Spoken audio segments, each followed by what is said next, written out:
Welcome to Spaghetti Launchers, the world-building podcast where we throw spaghetti at the wall and it's up to you what sticks. I'm Kyle. I'm Ethan.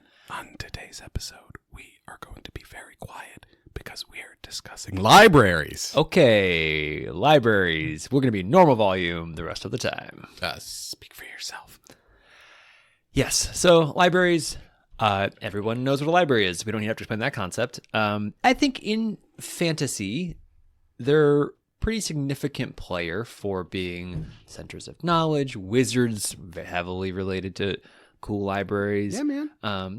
There's cool. There's the libraries in Hogwarts, which have like the books flying around in the background. the restricted section. There's the restricted section. Books are constantly rearranging each other. There's the Jedi archives. I think that counts as a library where you've just got holocrons anywhere and you need to really boost up your security system so that politically disaffiliated and disaffected Jedi can't go in and just erase entire planets from the data. This is why physical copies are better than digital. I have no comment on that, but I'm just saying Jocasta Nu kind of slipped on the whole library security system there. Yeah. You know, that's really all, like the whole Clone Wars is really the fault of like Jocasta Nu getting lazy and napping on the job. So archivists matter. Another cool library is the one from Avatar, The Last Airbender. Oh yeah, the one in the desert. Yeah, that is. There's like a library guardian who's a psychotic owl. Wang Ti, something like that. But yeah, it's not psychotic. It's just it's a knowledge spirit that protects the library. And it's fine until you try and steal from the library, and then it goes all berserk. Yeah, all Miyazaki. But a very cool image. I forgot that. That is such a good. Oh, that's when Appa gets stolen too. Yeah. Oh, that was sad. Yeah. A lot of emotions today. But yeah, so there's lots of libraries out there. Kyle, what's your library? Ethan's ADHD is extreme today, so today's going to be a fun episode. Let's talk about everything. Okay, library. So my tease of my library is.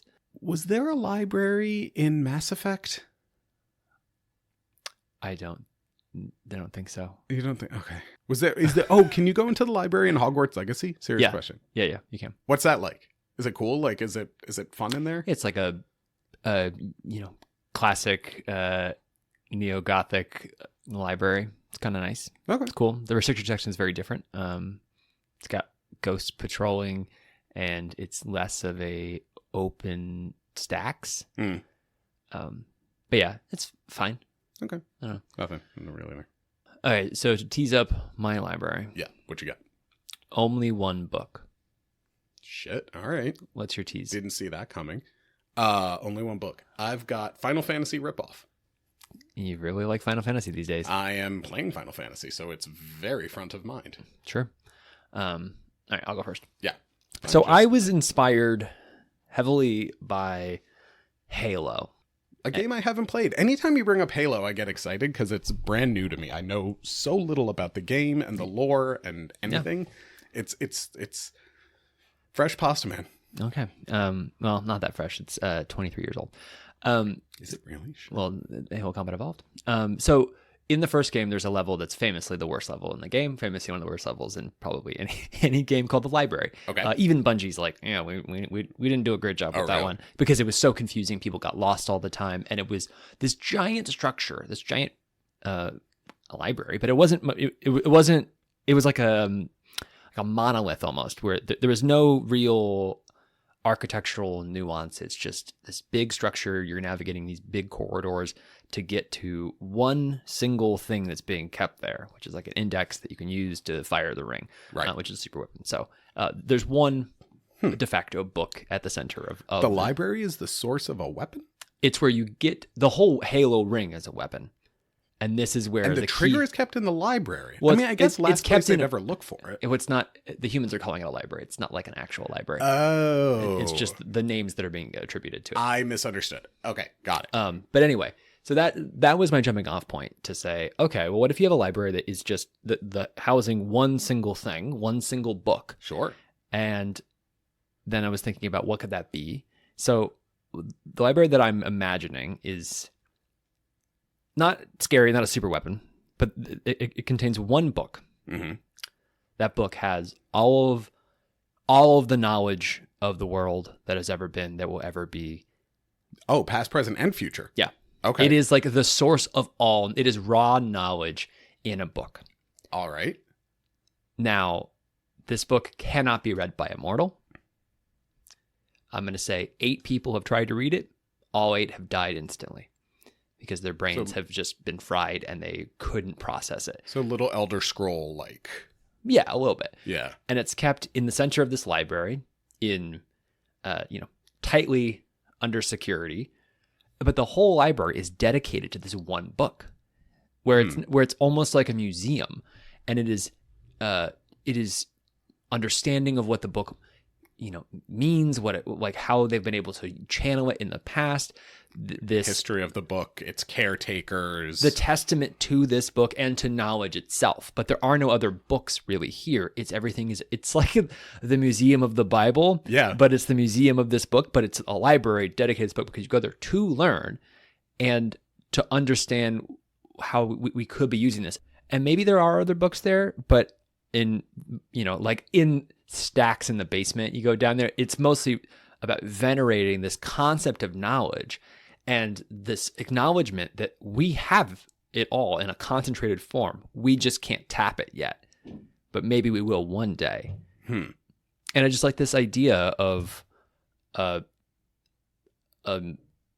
space dedicated to the one, because oftentimes it'd be like a museum to a person. Everything's about a singular person, but making it about this singular source of all things, which it's religion in a way. It is, but I'm actually, what you're describing is sort of reminding me of the Newseum before it shut down. But that was about all news. Well, it was more about media than anything. It was about news, but it was also about, to discuss the news, you have to discuss media of communication. Yeah. And so you end up with a pretty similar thing where we're talking about what is knowledge, what is truth, how does it get communicated, how has it been communicated? Yeah. If no one can read it, how do people know it's real? And they know it's real, or they think it's real because the people who have attempted to read it were able to communicate that in a way as their brain was melting. Yeah. From, I imagine it's that it's like overheating a computer, that there's a brief moment where the computer is working okay and it's, everything's good, and then it just starts to overheat and then it explodes. So it was, these 8 people who've done it in the past, they all of a sudden start to drop all this knowledge and claim all these things that are so significant, and, almost like prophesizing by talking about things that other people don't understand or haven't heard of before, as their brain just starts to melt and then they just turn into mush. Interesting. So I think it's those instances, and I imagine in the library they would have information about these 8 people and what they all said, like a record of what was said by them in the moment after they read the book. Right. And you call them the readers or the prophets or something. Say the readers, Yeah. Because a prophet... The literati. That's good. Because as we're talking about it, it does sound so much more religious than I was intending it to. Yeah. Especially because you are asking people to sort of accept its truth effectively on faith. Yeah.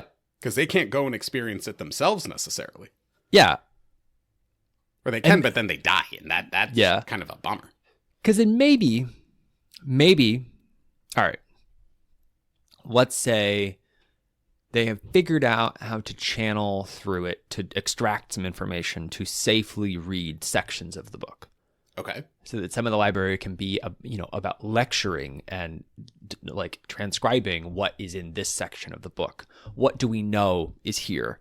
Because then they can't, and maybe it's specifically the future stuff breaks people's brains. That's sort of what I'm thinking, where maybe the past and the present are a little bit, they're easier to digest past, the farther back you go, the easier it is to absorb it, and the closer you get to modern times, the harder it is. Yeah, like the further in the book, like the early pages, you can decently read, and Yeah. then like the more pages is like more weight being added to a bar, Right. and then all of a sudden you just can't possibly lift it. Yeah. And then if you try to just open to the back, you will just break everything. Yeah, that and maybe even break the world because of what you see. And if you know, I don't think break the world. I think I don't want it to be a thing that can create like a bomb. Oh, I wasn't thinking bomb. I just meant if you know how the world is going to end, you know, I'm thinking more self-fulfilling prophecies. Yeah, except for you don't ever get to that point because you're not able to communicate what's happening,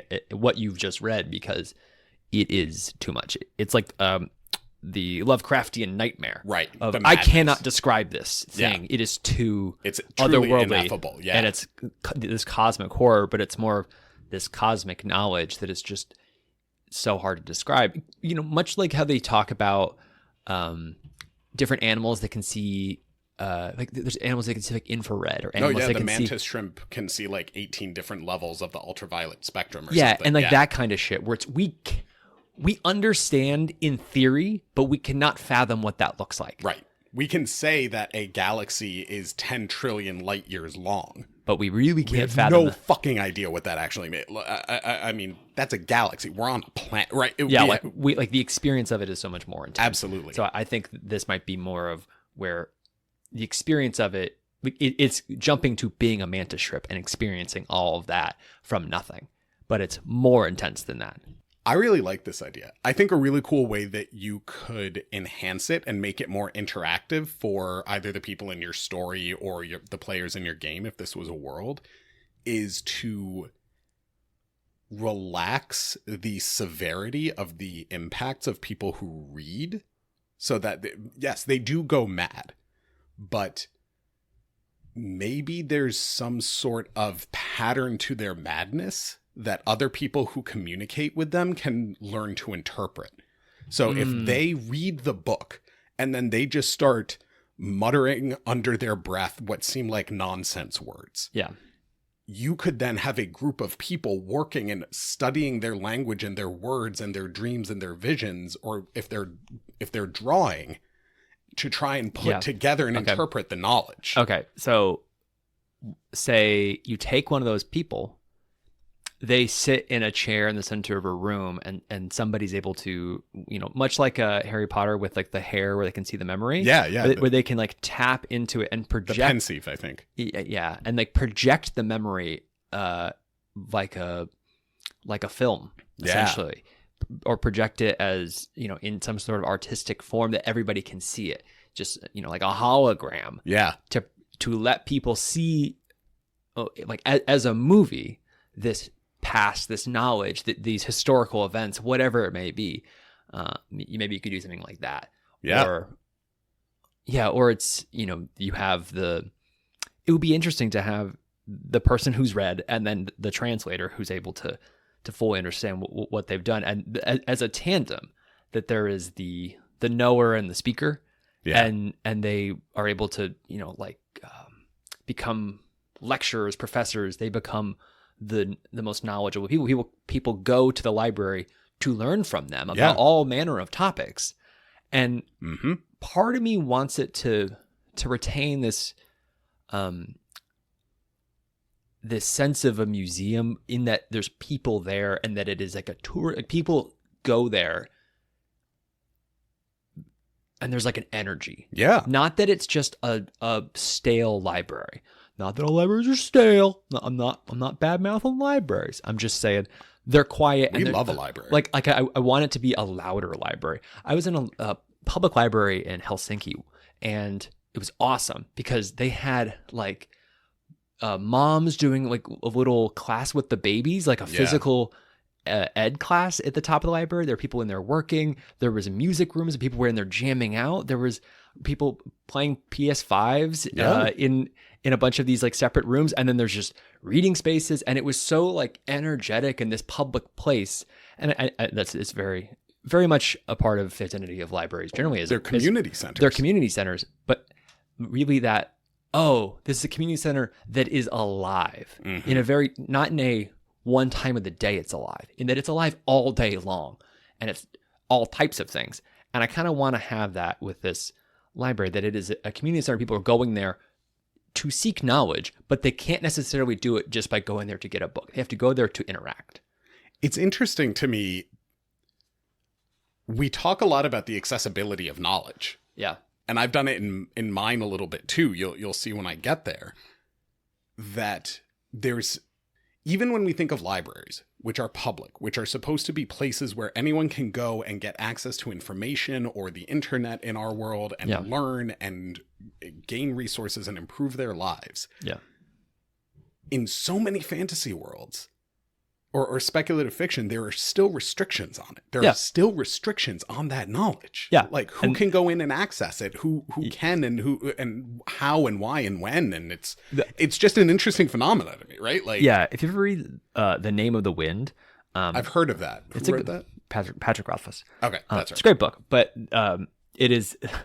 Most of it takes place at a university that's very Hogwarts-like, but far more adult in many ways. But there's a library that is so ridiculously bureaucratic and restricted, where getting access is so hard even for students, and like to go there, it's all dark and you can't bring fire as lanterns or something like that. It's really quite interesting. It's this darkness and it's descending into layers below, and there's a door down there that seems to be incredibly important, and he'll one day maybe discuss what's behind it in the third book, but there's clearly some deep secret in there. But it's this restrictiveness of the library, even to the people who are already of that elite class of students of the university who have access to it. It's still restricted.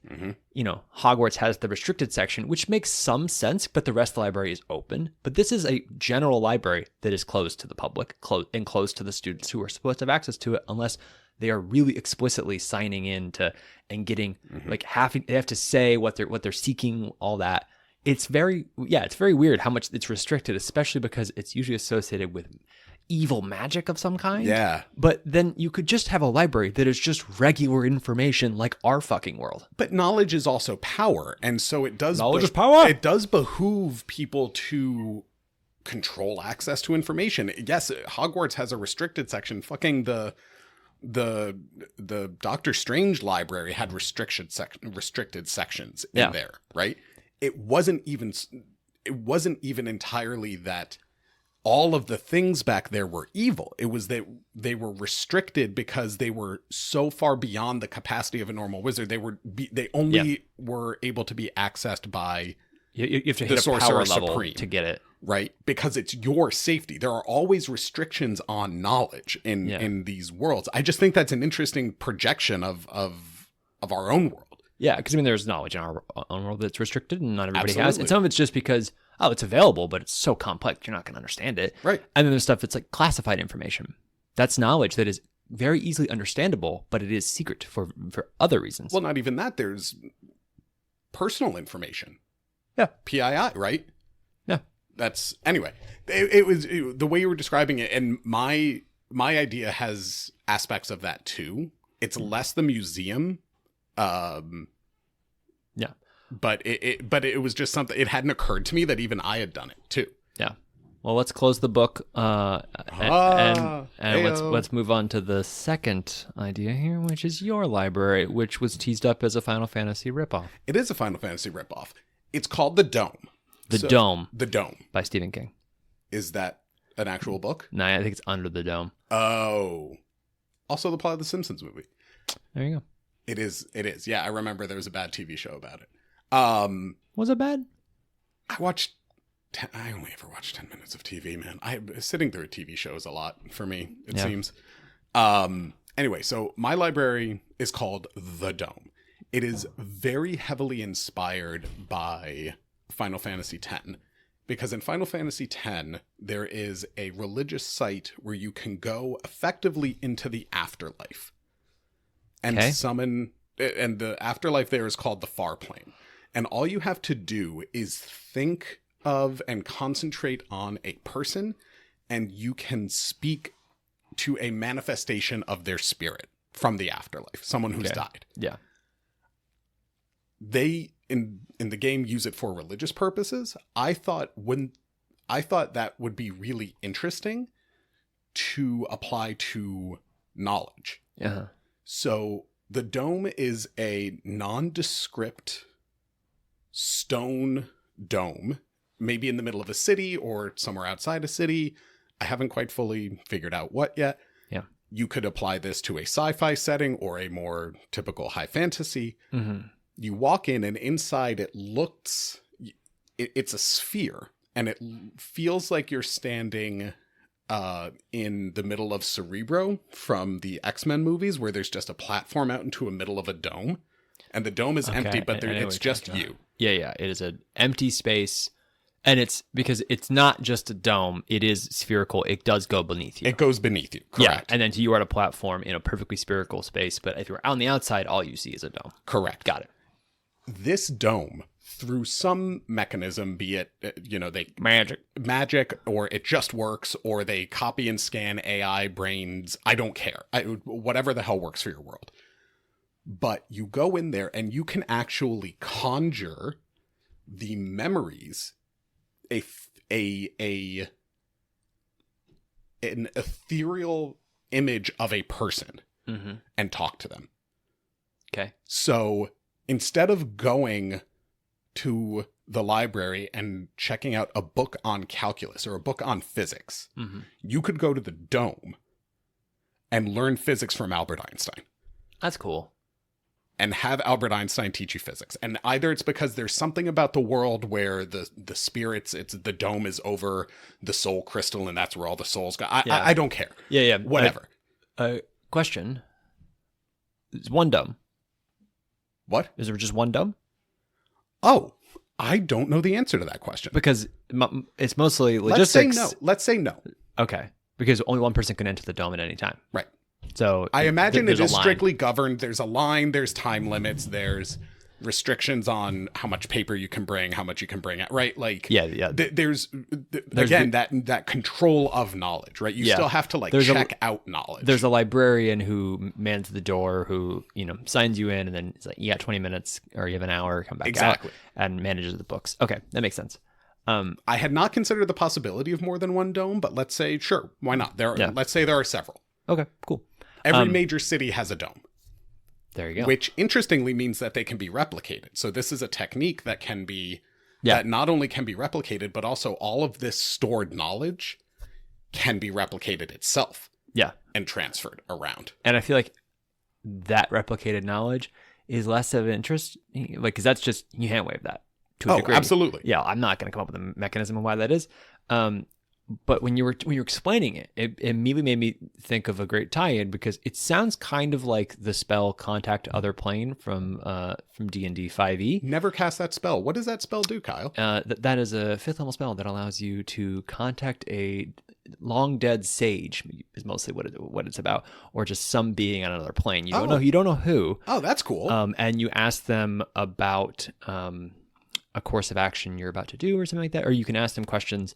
I forget the specifics of that versus divination, but you get to ask them about something. Yeah, similar to like legend lore, also. Right, legend lore, I know. Yeah, so that's cool though. So you could come and ask it a few questions, and some feedback from. So if you want to have this in like a D&D game, it works really well because you can already incorporate it with divination wizards. Yeah, because they have spells that do this shit, or clerics in a way, but they're much more vague versus I need to understand a historical event in full. Or I need to understand how a skill works. Right. And then you go in and you could, rather than talking to a dead sage, you can go in and talk to a great war hero and say, what happened at this battle? Exactly. So here's the other part of the dome that is important. It's not as super important for knowledge transfer, but it is, it's more for aesthetics. It's more for vibes.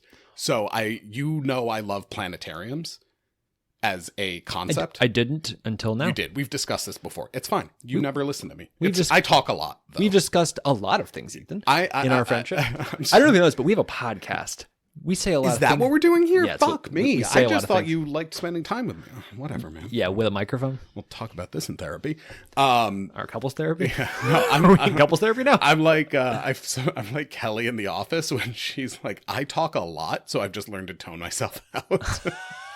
She doesn't even listen to what she says. Yeah, it's pretty fun. Anyway, but this part is more for vibes. vibes. where you could just sit and talk to somebody. Yeah. But the dome also works as a planetarium. So say you wanted to come and experience and learn about a great battle. Yeah. You could do it by having a one-on-one conversation with a manifestation of the warrior, the general spirit, or you could sort of lie on your back and look up at the dome, and it would play almost a movie-like recording of it from their perspective. It's like you're at an IMAX theater. Basically, yeah.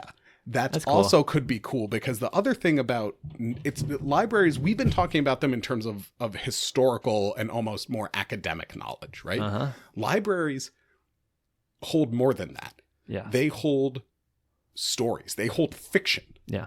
And so I think it's very important. So yes, you could come use it from our world, and you could say, I want to come and talk to J.R.R. Tolkien. Uh-huh. I could talk to him about what it was like developing Elvish as a language. I could have him read The Hobbit to me, or I could lie on my back and look up at the dome and have his version of The Hobbit, like as he imagined it, as his world play above me like a movie. Yeah, you can fully see inside someone's mind. Right, and so you could get his whole... Now, I'm convinced that if you did that with The Lord of the Rings, it would look exactly like the extended version. I'm going to get a lot of hate for that in the comments. I don't care. Come at me, y'all. Fuck y'all bitches. But... Wow. You can cut the fuck y'all bitches out. Nope. You're gonna leave that in there? Throwing up fighting fisticuffs? I don't know. But wouldn't that be cool to say this is actually the way the author intended? Yeah. So while you're talking about that, I can't help but, because you're thinking about it from a very different angle than I am. I'm thinking about, have you seen the movie Her? Yeah. It's a phenomenal movie. Everyone should see it, especially in this day and age. Super good. But it's making me think about... Very twee. Twee? Twee. I don't know what that means. Like ukulele, kitschy. Oh. Very twee. The connection that could be formed between somebody and someone through the dome, and a romance between, say... Oh, shit. Because if you go in there and you become... like, if it's a manifestation of a person versus the actual memory and ghost legacy of this person, there's two different things. But imagine somebody becomes obsessed with Audrey Hepburn and goes there and starts to understand her mind in full and creates a relationship that is one-sided, but potentially not, depending on how the dome works, because then you get into the Her situation where it's a bit of both, where it feels one-sided on one hand, but then it clearly isn't in many other ways. And you create a new story within this of, let's say you remove it from being like a rom-com or something, and you make it in the context of a serious fantasy story, a character who has become obsessed with understanding the mind of somebody who's dead, who is not super famous or is more obscure, or they're using this as a way to connect with a person from their past who's dead. The relationship can be formed by having pure knowledge and perspective, because you could actually see how imagine somebody who cannot get over their ex. Right. Like they're a widower, right, or a widow, right, and they just go there and relive their deceased spouse's memories and their memories of them together. And isn't that interesting? The emotions that and like the pain that you can be getting out of this thing, and the arrested development in a way of people unable to move on, and then the librarians have to adjudicate that, and they have to put up rules about, you are not able to go contact you're not here for knowledge, you're here for something else, or you're not here for the experience of reading a book and learning because you're here because you just like reading fantasy books, right? You're here for something else, or mostly just saying, you're not using this in a healthy way anymore, we have to help you. Because it might not be that we're stopping you because you're pursuing knowledge. That is knowledge. Like, you're allowed to do that. But clearly there's something unhealthy here, and let's intervene on your behalf. Right. And let's get you therapy or something. Yeah. But then, because then you could also do it where you're trying to study Machiavelli. You want to understand how to like all the intricacies of Machiavellianism. So you just start to like inhabit his brain day after day here at the Dome to improve your ability in this political arena.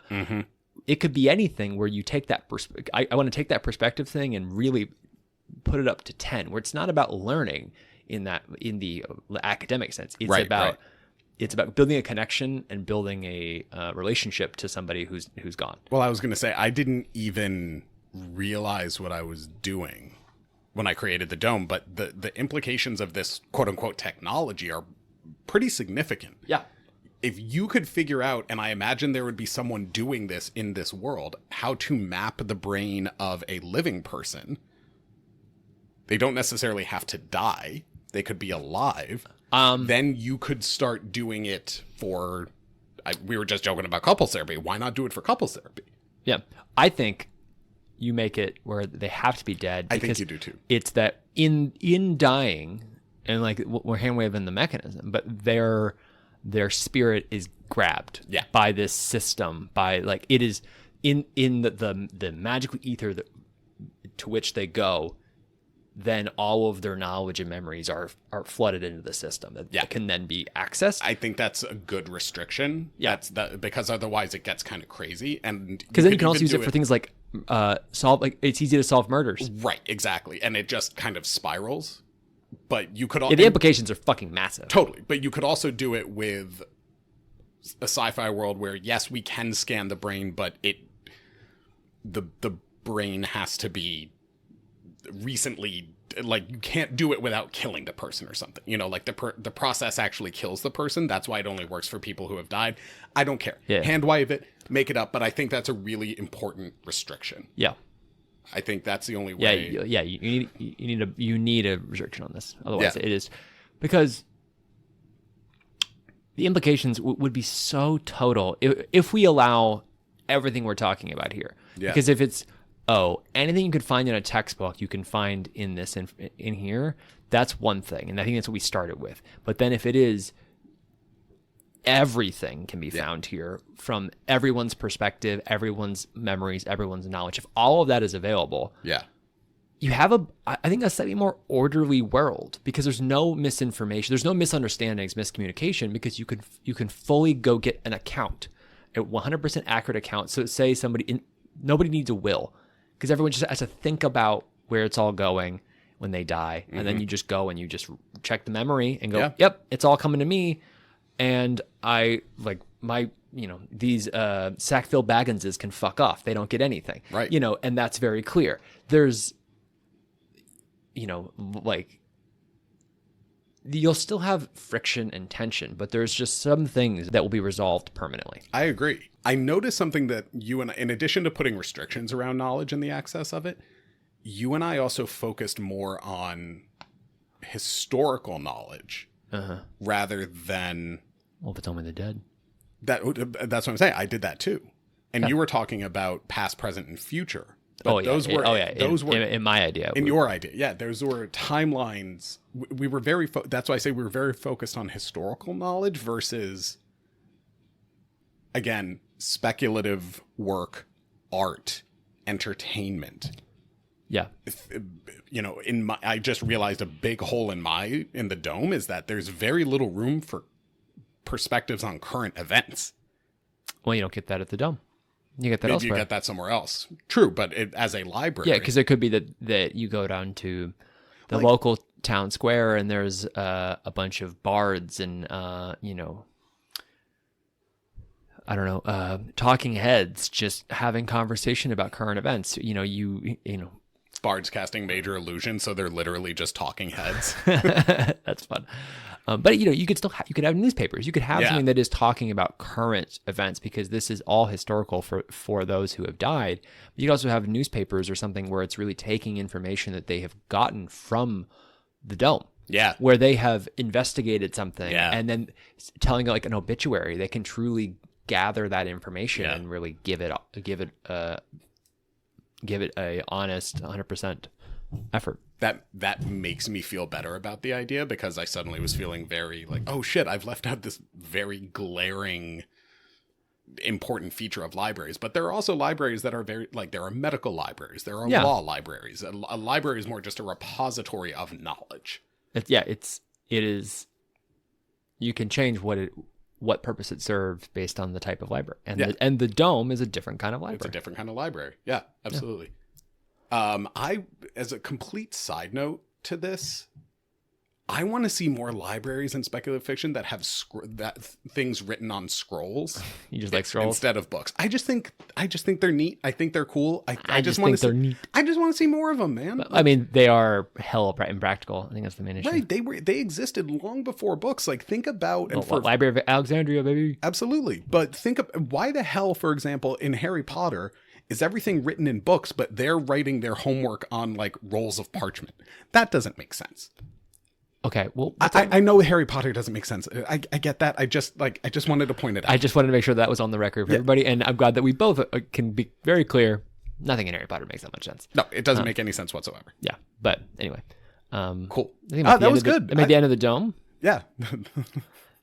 We sealed the dome. The dome is sealed. The dome hath been sealed. And now we can move on to a quick little speed round. To the Thunderdome.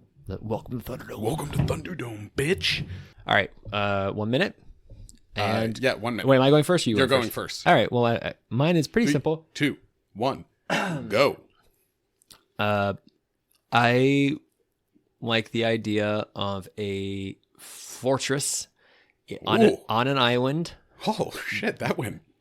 That is a library and is heavily guarded at all times, and inaccessible to basically everybody.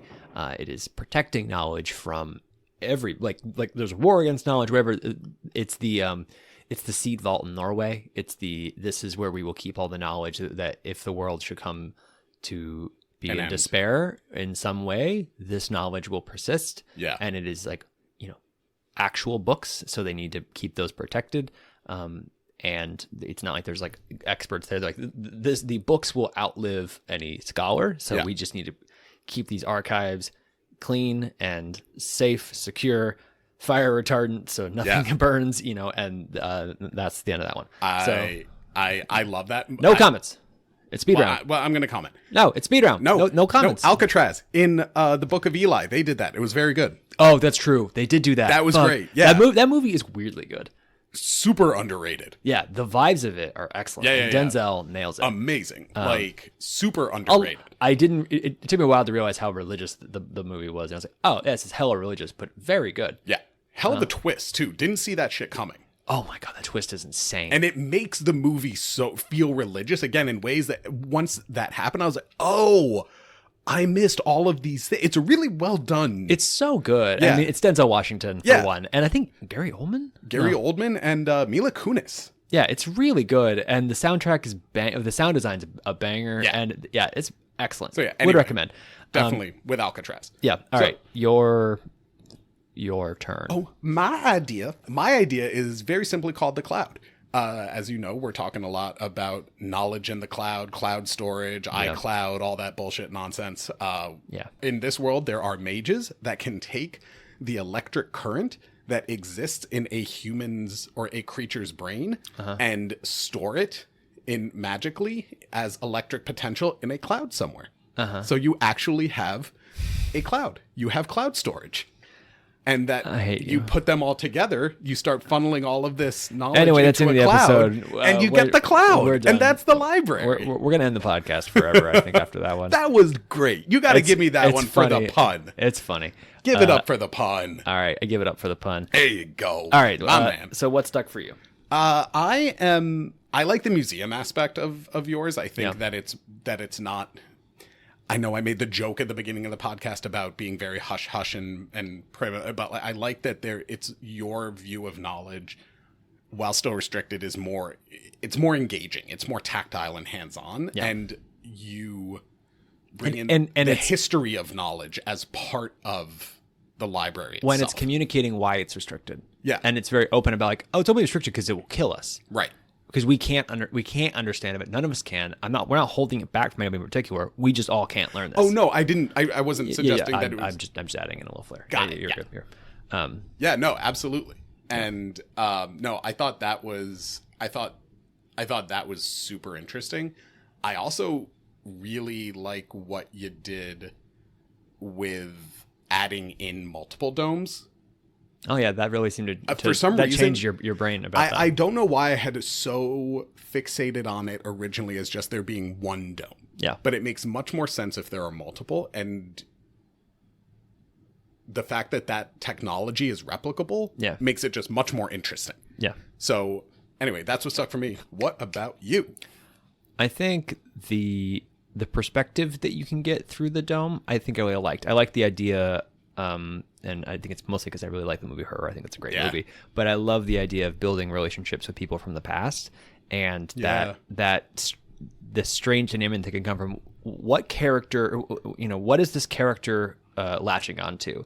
Is it an idea, a person, a love, a goal, something, and using the dome in an obsessive way to contact some dead person and really study from them. I think that's just really interesting.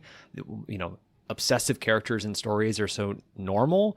They're because they're easy story potential. And this is a great twist to get to the obsessive character of they are literally able to relive the moments of these people. And that's so dark, but also fun. Well, and addiction is human. Yeah, it's addiction. Right? And everyone in some form or another has an experience of needing something. Yeah. And to have it be achievable, wild. So yeah, I dig it. Cool. All right, well, that's what stuck for us. Let us know what stuck for you. Thanks for listening. Emails in the show notes. Bye. Bye.